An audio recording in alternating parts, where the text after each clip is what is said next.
యేసు చెప్పారు, కుమారుడు మీకు విముక్తిని ఇస్తే మీరు నిజమైన స్వతంత్రులవుతారు. మీరు అబ్రహాము వారసులని నాకు తెలుసు. అయినా నా వాక్యానికి మీలో చోటు లేదు, అందుకే నన్ను చంపాలనుకుంటున్నారు. అయితే యేసు హెచ్చరిస్తూ అన్నారు, నేను నా తండ్రి దగ్గర చూసినదే బోధిస్తున్నాను.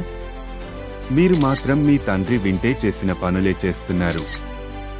యూదులు చెప్పారు, మా తండ్రి అబ్రాహాము. యేసు స్పందించారు, అబ్రాహాము సంతానమైతే ఆయనలాగా మీరు నిజాయితీగా జీవించాలి. కానీ మీరు దేవుని వద్ద నేను విన్న సత్యాన్ని మీకు చెబుతున్నందుకు నన్ను చంపాలనుకుంటున్నారు. ఇది అబ్రాహాము చేయడు. మీ తండ్రి దేవుడని మీరు అంటున్నా మీరు నన్ను ప్రేమించరు. నన్ను దేవుడు పంపించారు. నేను నా ఇష్టానుసారం రాలేదు. మీకు నా మాట అర్థం కావడం లేదు, ఎందుకంటే మీకు వినే మనసు లేదు.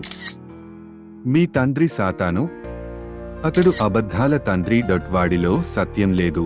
కాని నేను సత్యం చెబుతున్నా మీరు నమ్మడం లేదు. నాలో పాపం ఉందని చెప్పగలరా? మీరు నమ్మకపోవడం ఎందుకు?